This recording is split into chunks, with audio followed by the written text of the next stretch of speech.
বিসমিল্লাহির রহমানির রহিম। আসসালামু আলাইকুম ওয়া রাহমাতুল্লাহি ওয়া বারাকাতুহু।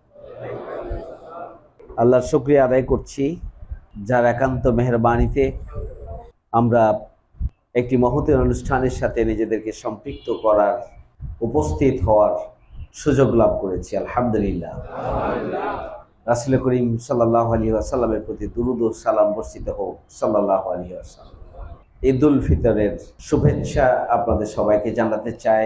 ঈদ মোবারক। তাকাব্বালাল্লাহু মিন্না ওয়া মিনকুম। আল্লাহ আপনার এবং আমাদের সকল নেক আমলগুলোকে কবুল করুন।